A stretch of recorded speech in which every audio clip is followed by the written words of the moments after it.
It's the Tim and Josh Show, starring Josh and Tim, and it's starting right now.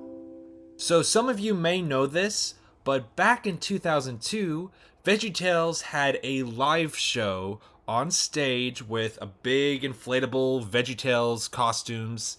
It was a very Broadway-esque type of show with dancers, and they did pretty much two Bible stories, Dave and the Giant Pickle, Josh and the Big Wall, and they did it on stage. It was actually a really big deal that they did this, and it would toured all over the country. It was a big deal because this was at the peak of VeggieTales mania. There have been other live shows since then, but this first one was by far the biggest, in my opinion, the coolest. So I went ahead and I reached out to Juli Jacobson, the woman who played the main character, the human character in the show, Marcy, the stage manager. I asked her to do an interview and she said she would. If you haven't seen the show, it might be good to go and see it. I went ahead and I left a link to the whole 1 hour live show so you can understand what we're talking about, and then you can come back and listen to the interview. If you've already seen the show, then wait no longer. We're transitioning to the interview right now. What's the story behind this role? Like, did you approach them? Did they approach you? How did that happen? Oh my goodness, that is a loaded question. Yeah. So back in my day, back in the olden days, we had this thing called a newspaper. Okay. And I was an actor in Nashville. I also sang part-time in a band. And of course, I did have a day job because I had to eat. Right. And No, I had to have health insurance. So I did have a normal, 8 to 5, Monday through Friday kind of job. And then I sped from my job to the theater and worked in a theater from basically 5:30 until sometimes midnight, just depended on the show and if I was waiting tables at the theater. So, but we had newspapers, and that is how we had announcements for what was coming to town and what kind of auditions there were. We didn't have this thing called social media. This was in Right. my goodness, the early 2000s. Okay. So I found this ad in the newspaper, the Tennessean, Mhm. and it said VeggieTales audition. They're on a nationwide search for their cast. I believe they were auditioning and I may be making this up, Timothy, but I think they were auditioning in New York, Dallas, LA, Chicago, and Oh my Nashville. gosh. Nashville had, the singers. So they put an ad in the paper and I responded. And when I tell you, it was like American Idol. The line was all the way around the building, and Oh my people had those little placards, with the numbers on them that they would adhere to their shirts. And I was like, oh my goodness, there's just no way. And my boyfriend at the time, who was just the sweetest guy ever on the face of the earth, he said, you are going. And again, back in that day, we had physical paper resumes. And what we would do is we would put our headshot. We had 8x10, and it was pricey. You'd have to buy 8x10 photographs, and they were black and white. And then on the back of the headshots, you would staple your resume, the Oh, roles that you've played and your skills and your training and such. And of course, you had those on hand. I had them in my back seat all the time. He goes, you're going, you're going. So I went in and I got in line, and I was like the 65th oh my. auditionee for the day. And you're just in a sea of other auditioners. And I remember going into the stairwell of the Tennessee Performing Arts Center. I went and I found a quiet place, and I was standing at the base of the stairs, and I prayed, and I just said, God, I am totally putting myself in your hands right now. I don't know what I'm doing, but you do. Mhm. And if this is meant to happen, I trust that you're just going to use me as your vessel. I want your words to speak through me. I want your voice to, sing for me today. And this is all about you. I'm totally surrendering myself to you. So if this is meant to be, it's up to you. So I went in for the audition and I sang, and I get really goofy and nervous and silly when I'm uncomfortable or, nervous, I sang and I sang pretty well. And they said, well, we want to have you back and we're going to have you read for the role of Marcy. And of course, I could move. I'm not a dancer, but I, kind of did their little dance steps and I was terrible, but I was laughing all the way through it and making jokes and like yelling out, did I mention I could hit a high C and I can sing? And I think that they found that amusing. So they had me back and I got called back, and getting called back is a big deal because they start whittling it down. And the producer, Laurie, came out and she said, Julia, I'd like to talk to you. And I was like, okay. So we went into a private office and she said, um, tell me about you. Do you have anything in your past that could be questionable? Do you have any warrants out for your arrest? She literally asked me these questions because, that's kind of important. If you're going to go on a faith-based Right. Broadway style tour and you're going to have, a lot of press and a lot of people are going to be looking up to you, and we need to kind of know up front if you're our person. And I said, no, my goodness, no, I'm pretty straight and boring. So we finished the conversation and I actually told her, I said, Lori, I don't know how I got here. I'm kind of dazed right now. And I told her the story about me praying in the stairwell. Hmm. And I think she was really moved by that. Hmm. And ultimately, she said that that is what got me the role. They called me a week later and they said, it's between you and one other person. I was like, oh my goodness, out of hundreds, maybe thousands of auditionees. Oh my goodness. So they flew me to Phoenix. It was a 1-day trip. They flew me out in the morning. I met with the director and the choreographer, and they put me through the ringer. And then they flew me back that night. And the next day, Laurie called me and she said, how did it go? And keep in mind, we didn't have these things back in that day. It was a phone on the wall, and you were considered fancy if you had a cordless phone. So I answered the phone and she said, how did it go? And I went, oh, Laurie, I don't think I did very well. I was nervous and I think I bombed, and I Oh, started to get kind of emotional. And she said, well, I don't know what you did, but you did it right because we're going to offer you the role. goodness. That's Just immediate tears. It was amazing. And for somebody like me, my dad was a preacher, so I was born and raised in the church, and I have a degree in musical theater performance, so I've always dreamt of being on Broadway and of course winning a Tony. But to mix the two, Hmm. where I got to go on a Broadway styled national tour and kind of minister, and I'd look out at the sea of all of those little tiny faces looking at me, and some of them, I may have been their first, sorry, I tend to get emotional when I talk about it, I may have been their first introduction to God. And it was just the perfect storm of wonderfulness and that time in my life for where I was meant to be. So my goodness, is that the first question? I'm sorry. What were some of the type of roles you had before becoming Marcy? Great question. So I was working in a dinner theater, waiting tables and in a show at the same time. And, a lot of it was just your good old fashioned Broadway style shows like Guys and Dolls and Oh, Annie and Sound of Music, those kinds of wonderful. I'm a sucker for those big old bubblegummy type feel good shows. There's a lot of kind of interesting theater out there that's, just not meant for me. I don't really like the experimental theater type stuff. were you like exposed to VeggieTales at all before going on here? We were like, Very little, because I was in my late 20s and I didn't have children and I didn't have any nieces or nephews, but I did help my friends babysit once in a while.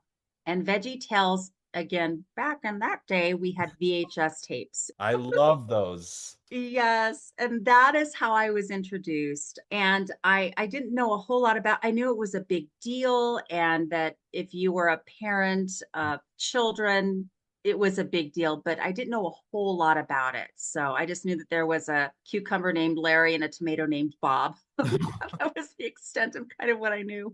Where does this show rank in terms of your other roles? it's in a completely different universe of its own. I mean, it was, like I said, the epitome of what I could possibly fathom for a performer like me, who is a Christian and, pined for being on Broadway. It was definitely the apex of my career. That's so fun. That makes me so happy to hear. Yeah, how long did it guys take you to prepare to be on tour? It was by fire. We literally, oh my goodness, we literally had, I want to say 2 to 3 weeks. And I was the only one who had lines, who was Yeah. speaking live. We had sweet little Sarah, she was our lettuce, but I was the only one that had an actual script. So everything that's pink, I had to memorize. And I don't know if you saw my previous interview with Finn, whom, I just love him so much. I shared with him that we had a CD of the show and it just had blank spaces where I was to interject. No, it was very, very challenging because I had to space it out. So I knew, like, I'm going to show you just like this first page here but I only had so much time to say this line Right. before the P's came in. And then I had to time, oh my goodness, my notes. I had to say this one quickly and I had to draw this one out a little bit. Then this one was, and then this one was really fast because the Goodness. sound guy literally just pressed play and then I had to say my lines. So if anything kind of, funky happened on stage, I still had to say my line because the next line was it was in cue. So Were there any times that mistakes did happen on stage where you had to recover or ad lib your way out of it? oh my goodness, too many to count. Oh I no. mean, it was a solid show, but that is why they hired they had to have a live person on stage. Right. And that is how, kind of going back to your first question, that's why they intertwined Marcy into the show Right. as a stage manager because she was a human. And I mean, could you imagine just having the performers in those costumes out there? I mean, you had to have a physical Yeah. human that could go and, yes, literally put pupils back on their eyes, turn them around if their paddles got stuck. Junior Asparagus fell a couple of times and Oh I my. had to go help that performer up. So there were so many things. My favorite one is when Goliath did Oh. not inflate. Wait, really? Wait, tell us about that. One of my favorite memories ever on stage, William Hall, who was the performer slash dancer, he was also the string bean. I don't know if you remember, he was the string bean at the very beginning and he did all the tumbling.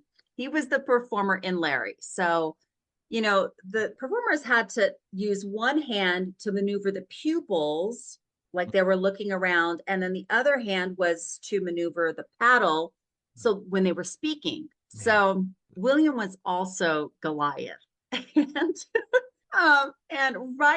immediately right before that scene, when Goliath is exposed and introduced, there is a scrim, which is a very sheer sheen, lightweight curtain Hmm. that is between us and Goliath, who's standing right behind us. So I'm standing there with Junior Asparagus and Archibald, who is King Saul in that scene.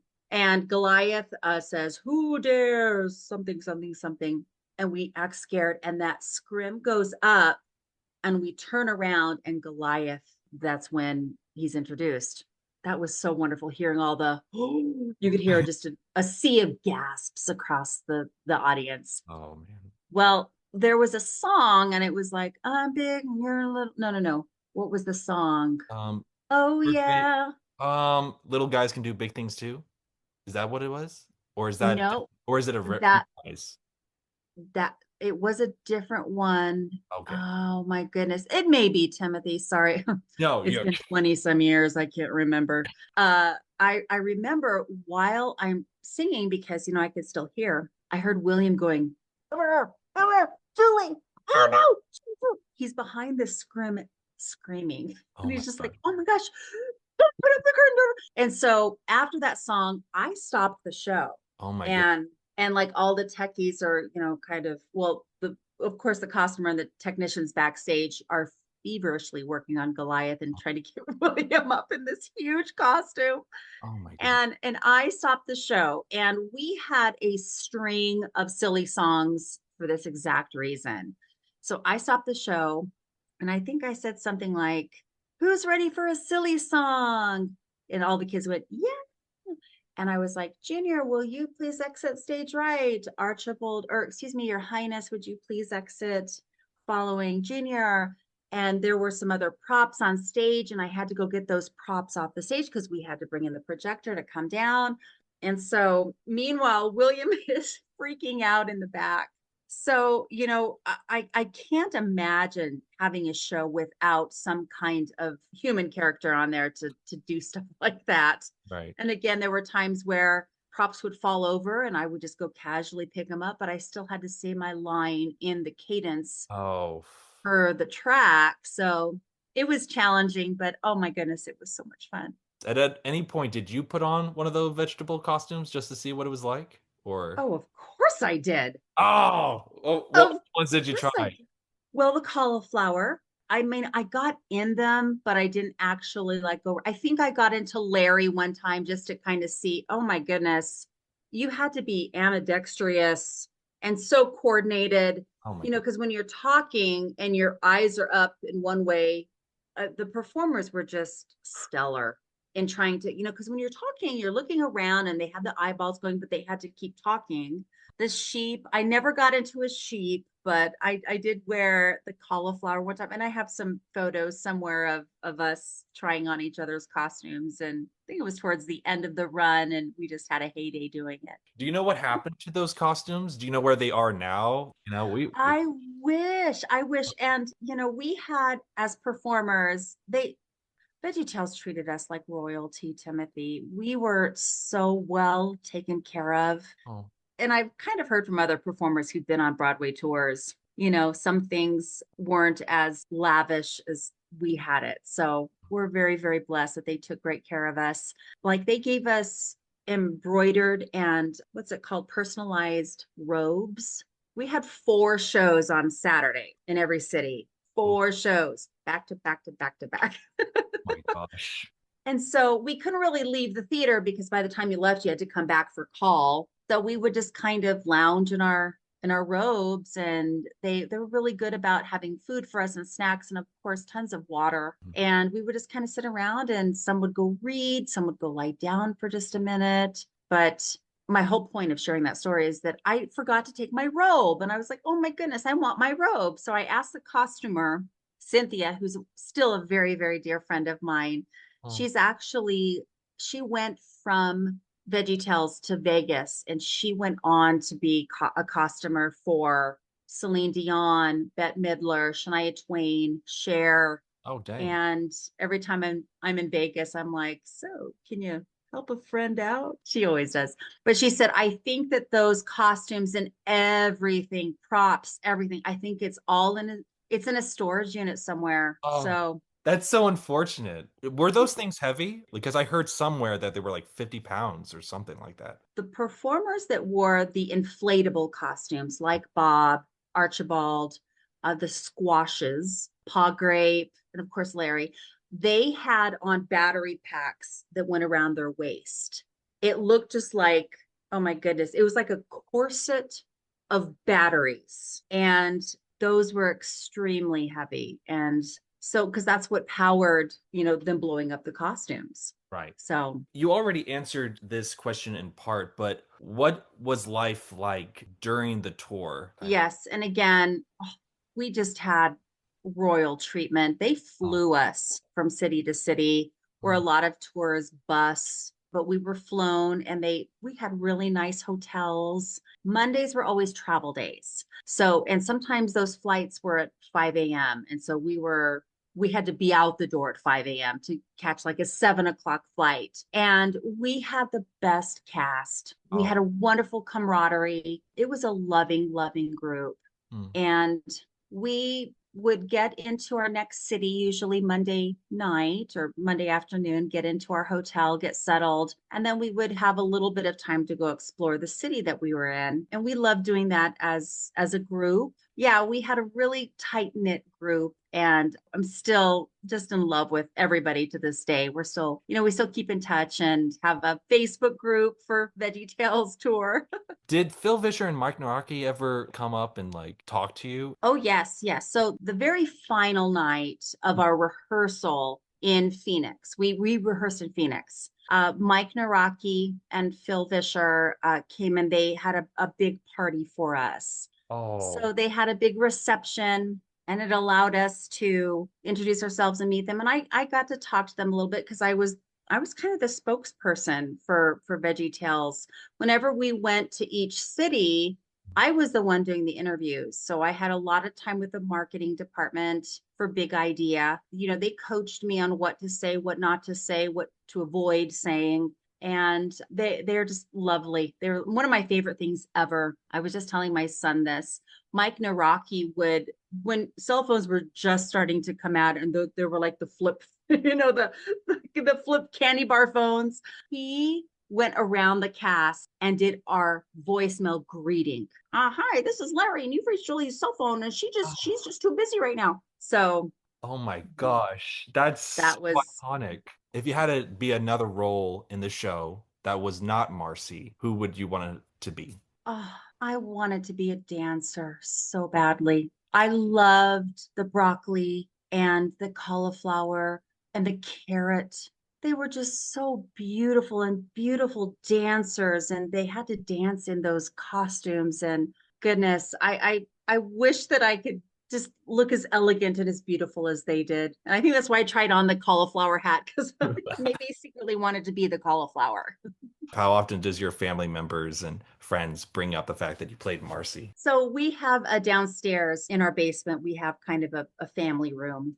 And for one of my, I want to say Mother's Day presents, my husband, my sweet, precious prince of a husband, had gathered a large group photo that Mike and Phil autographed. And he went to a professional framer, had it framed, and the framer actually cut out like a gourd and Larry and Bob, and they made a little plaque that said VeggieTales Original Cast 2002 on it. So of course, when my kids have friends come over, they're just like, "Whoa, what is that? Who's that?" So it comes up a little bit more often than you'd think, and I'm like, "Oh yeah, I forgot. I can't be a mom at the moment. I got to talk about me being a performer and Oh my give God. them the whole story on VeggieTales." So that happens once in a while. Was there ever like was there ever a professional recording or were they ever? No, not that I know of. Keep in mind, Timothy, back in that day, people had like camcorders. Right. Have you ever heard of a camcorder? Do you know what a camcorder No, is? I know what a camcorder is. I'm not. Okay. Yeah. But they were like literal huge cameras that is how these were recorded. Again, these were not even, we didn't have iPhones and Androids to capture stuff like that. I think that the bootleg copies you see are from friends of the cast members. Really? Okay. Okay. I was wondering how they got there because it was kind of funny. I saw like you were on stage and you were like, now there's no recordings, and I'm like, oh, someone broke the rule. I know, And then, right? and then I go into the comment section. You're like, oh, this is great. I'm like, well, I guess it doesn't matter now. I'm Exactly. And I'm so grateful. Somewhere somebody has a recording of that Goliath incident where I oh, had to stop the show. have you ever thought about writing a book about your VeggieTales live experience? I mean, I have, but then I'm like, girl, you're just flattering yourself. Like, No, who's gonna care? I would read it. What was the final show like? Did you know that it was the final show when you did it? I know there were supposed to be more live shows, but then it got canceled. I do know that. How many more shows were there supposed to be? Yeah. It was another half of a year. Yeah.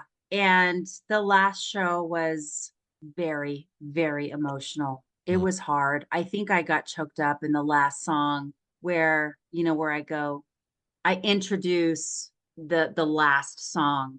I think all I do is if you'd like to talk to tomatoes, if you like to talk to.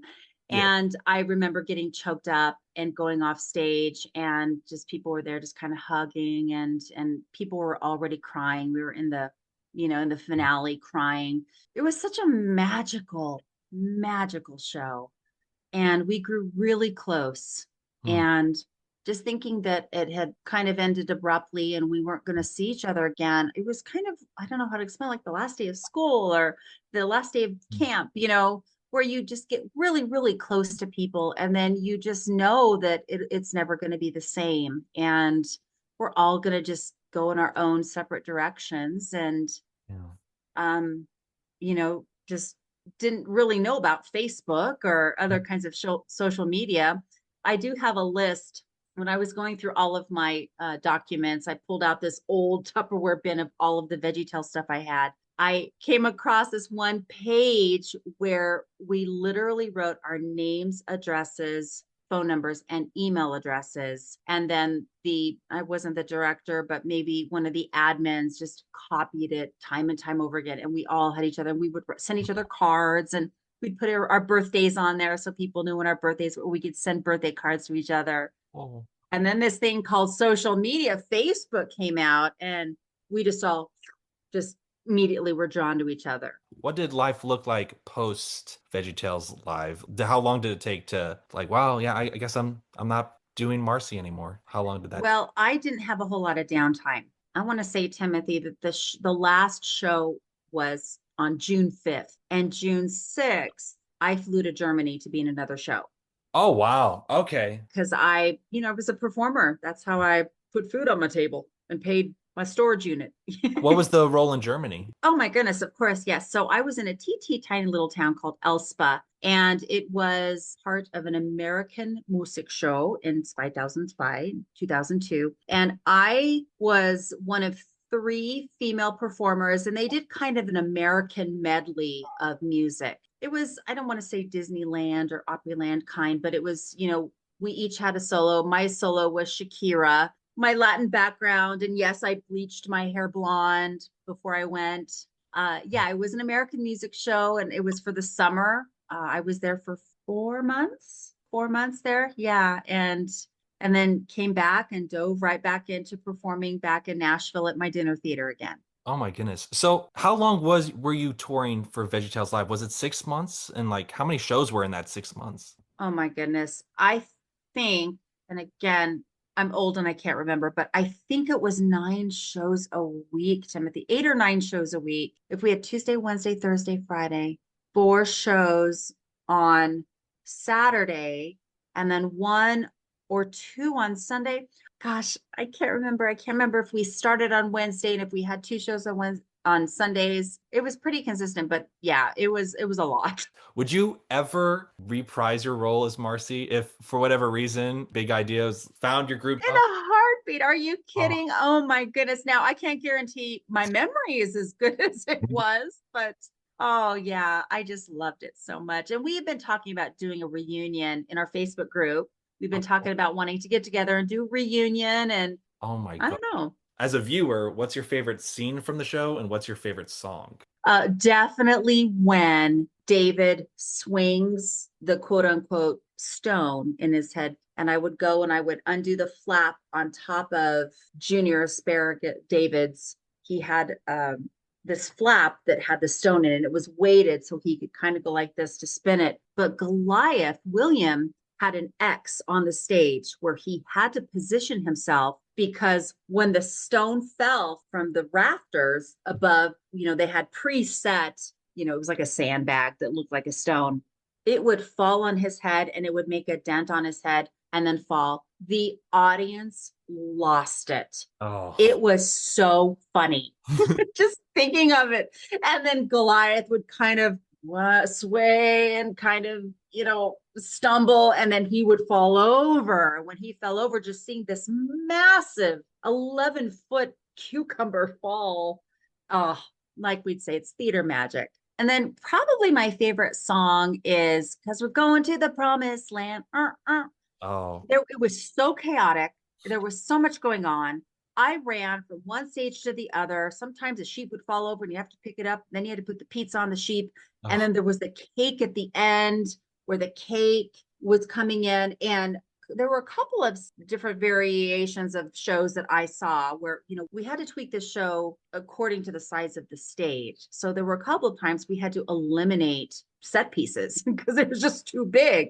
And at the end of that song, I would get in a genie, which is kind of that little riser thing, and I would push the button and I'd have this kind of a Carmen Miranda type, just cornucopia of stuff on my head. And you can't really see it in some scenes, but I am just jamming at the top of the cake because I'm like the cake topper. And I get on this genie and I'm rising up. And sometimes I was so far up in the stratosphere that even some of the audience could see me. But I was just dancing because we're going to the promised land.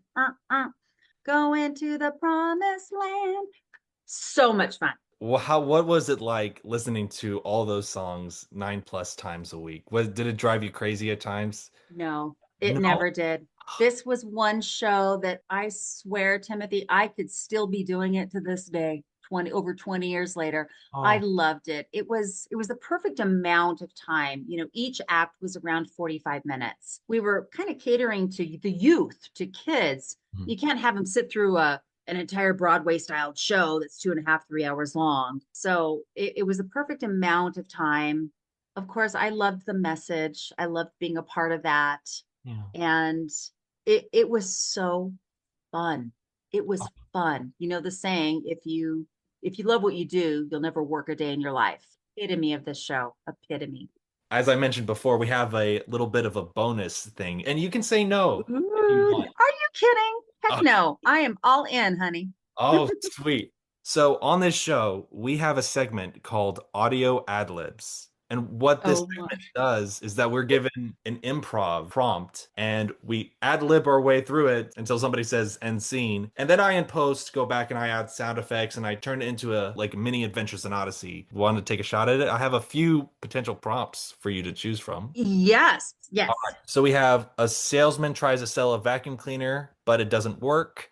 A theater kid gets arrested in the middle of their performance, or Goldilocks breaks into the Three Bears house and tries to steal their honey. Oh my goodness. Okay, so don't laugh. My father, I shared with you, he was a preacher when I was growing up. Mhm. Timothy, he owned a vacuum store. No way. He totally owned a vacuum store, and it was No. called the Dirt Suckers. And he was a hoot Oh, because he believed that the customer was not always right, and he had kind of a little stinky attitude about some things. But I had to go with the theater kid, right? I oh, mean, it that would totally make sense. it really depends. That's weird. That's an interesting coincidence right there. My goodness. Do whichever one you want. Which one? You want the theater kid one? Gotta do the theater kid, yeah. Okay. Okay. Gotta do the theater kid since we're I talking about the theater. All right. So I'm assuming you would prefer to be the theater kid, or do you want to be the cop? Why don't I be the theater kid? Okay. Okay. Can I read like because I have my opening monologue here, so My I could goodness. I could Please. read like the opening line and then you could come in and I interrupt arrest me? first. That would be great.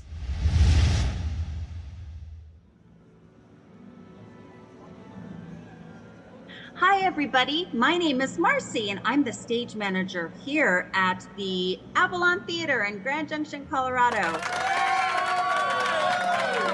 The show's gonna start in just a couple of minutes, but before Wait, it does, wait. Hold it. excuse Hold me. everything. You. I know you. Yes? Your father sold broken vacuum cleaners.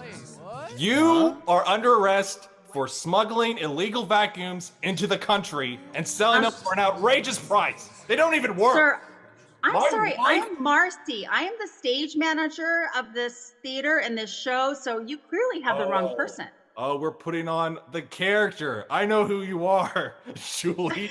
How dare you? I'm Kids. sorry, folks. No, Kids. everybody calm down. It's okay. Kids, Calm the down. show is over. No, sir. Can we please visit after the show? Everybody, this is fine. This is actually part of the show, isn't it, Mr. Officer? No. Okay, fine. 5 minutes. You can finish your monologue, and then your understudy can take over. All right. But sir, I can't. I have to be here. This is my role. I can't just let all of these vegetables come out here and flail on the stage. Oh. I have got to be here just in case Junior falls over Oh. or one of the squash pops their pupils off. I have to be here. You make an interesting point. I suppose it would be kind of heartless of me to not let you finish the show for all these Rude. thousands of children. Yes, it's rude. It's very rude, officer. Again, folks, this is part of the show, so. Yes. No, but okay. Well, I guess I'm rolling with it now. But I'll make one exception. If I can be the bacon, if you fire the bacon and let me be the bacon for the opening dance sequence, then you can continue the show. Otherwise, you're going to prison for life right this second. Do we have a deal? Sorry, folks, the show is over. Officer, take me in. Oh, all right. Well. I'm seen. Oh my gosh, you were great. That was so much fun. Yeah. It's so much fun. I love it. Julie, thank you so much for being on the Tim and Josh show. This really made my day right now. So thank you so much. Makes me so sad. Feeling is mutual, my dear. I am so grateful for you, and thank you for just allowing me to relive some of the most wonderful times of my life and being on stage, and blessings to you, my friend. Super big thanks to Juli Jacobson for doing this interview. And another special thanks to Finn from the Ultimate Unofficial VeggieTales Channel, because without him, I never would have met Juli Jacobson. So thank you, Finn. And thank you, Julie. All right, until next time, I'm Tim, and Josh is Josh. Goodbye.